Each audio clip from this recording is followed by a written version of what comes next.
Hi friends, வணக்கம். இந்த video ஒரு முக்கியமான எவிடன்ஸ்னு கூட சொல்லலாம். நான் ஒரு ஸ்டேஷன் மேலே கம்ப்ளைண்ட் பண்ணியிருக்கேங்க. தாராபுரம் திருப்பூர் மாவட்டம் குண்டடம் ஸ்டேஷன் எஸ்ஐ மேலேயும் அந்த ஸ்டேஷன் மேலேயும் நான் ஒரு கம்ப்ளைண்ட் பதிவு பண்ணியிருக்கேன் கண்ட்ரோல் ரூமில். ஸோ இது எதுக்கான கம்ப்ளைண்ட் அப்படின்றது தெரியணும், பப்ளிக்கு தெரியணும். இந்த வீடியோ எல்லாருக்குமே ரீச் ஆகணும். ஏன்னா நாளைக்கு அவங்க ஆக்ஷன் எடுக்கிறாங்களோ இல்லையோ, ஒரு ஸ்டேஷன் எதிர்த்து கம்ப்ளைண்ட் கொடுக்குறன்றதே ஆக்சுவலி டிஃபிகல்ட் திங் தான். ஸோ அதனால எனக்கு ஒரு எவிடன்ஸுக்காக இந்த வீடியோ நான் அப்லோட் பண்ணுறேன். என்ன நடந்ததுன்னு நான் ஃபர்ஸ்ட் எக்ஸ்பிளைன் பண்ணிடுறேன். நான் ஒரு டிரான்ஸ்போர்ட் நடத்திட்டு இருக்கேங்க. எங்களுடைய வண்டி தாராபுரம் பக்கத்தில் தேவராஜப்பட்டினம் அப்படின்ற ஒரு கிராமத்தில் போயிட்டு இருக்கும்போது கூட்ஸோட அங்கே ஆடு மேய்க்கிற ஒருத்தர் அவரை கூட 2 டாகும் வளர்க்குறாருங்க.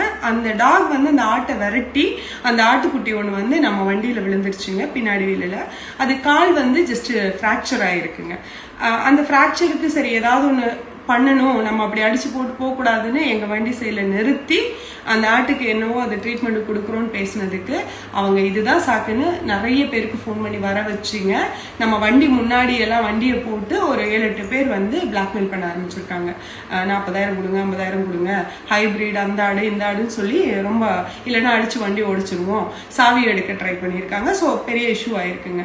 அப்போ இவங்க எங்க சைட்ல என்ன சொல்லியிருக்காங்க, சட்டப்படி நாங்க எந்த தப்பும் பண்ணலங்க, 20 கிலோமீட்டர் ஸ்பீட்ல வந்துட்டு இருந்திருக்கோம், உங்க நாய் துரத்தி உங்க ஆடு விழுந்திருக்குங்க, இதுக்கு நாங்க என்னங்க பண்ண முடியும், ரோட்ல எதுக்கு ஆடு மேய்க்கிறீங்க, நீங்க நான் தோட்டத்துக்குள்ள ஏத்துனாதானங்க தப்பு அப்படின்னு சொல்லி கேட்டதுக்கு, ஓ நீ இப்ப ரூல்ஸ் எல்லாம் பேசுவியா, நீ எப்படி வண்டி எடுக்கிறேன்னு பாக்குறேன்னு சொல்லி அந்த கும்பல் மிரட்ட ஆரம்பிச்சிருக்குங்க.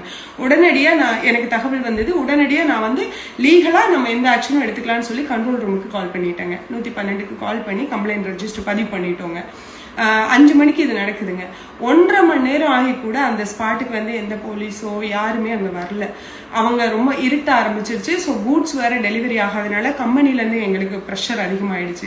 அதுக்கப்புறம் 2வது கம்ப்ளைண்ட்டும் நான் திரும்ப ஃபோன் பண்ணி, சார் கம்ப்ளைண்ட் பண்ணி 1 மணி நேரத்துக்கு மேலே ஆச்சு, யாருமே வரல சார், கொஞ்சம் ஆக்ஷன் எடுங்க சார், அங்கே சேஃப்டி இல்லாமல் நிற்கிறாங்க, கூட்ஸ் வேற வண்டியில் இருக்கு சார் அப்படின்னு ரொம்ப நான் திரும்பவும் பதிவு பண்ணதுக்கப்புறம் அங்கே ஸ்டேஷன்லேருந்து ஆள் வந்திருக்காங்க. குண்டடம் ஸ்டேஷன்லேருந்து வந்தோடனே அவங்க என்ன ஏதுன்னு விசாரிச்சுட்டு, சரி ஸ்டேஷன் வரைக்கும் ஒரு ரிட்டன் கம்ப்ளைண்ட் எழுதி கொடுங்கன்னு கேட்டிருக்காங்க. நம்ம சைடில் கூட்ஸ் இருக்கு சார், டெலிவரி பண்ணிட்டு வரட்டுமானதுக்கு அந்த எஸ்ஐ அங்கே கான்ஸ்டபிளுக்கு ஃபோனில் சொல்லியிருக்காரு, இல்லை கூட்ஸோட ஸ்டேஷனுக்கு கூட்டிட்டு வாங்க அப்படின்னு. அப்போ நாங்களும் சரி நம்ம மேலே என்ன மிஸ்டேக் இருக்குன்னு கூட்ஸோட ஸ்டேஷனுக்கு நம்ம சைடில் போயிருக்காங்க. போனதுக்கு அப்புறம் ஸ்டேஷன் எஸ்ஐ கட்ட பஞ்சாயத்து பேசியிருக்காரு, அவங்களுக்கு ஏதாவது செட்டில்மெண்ட் பண்ணுங்க அப்படின்னு.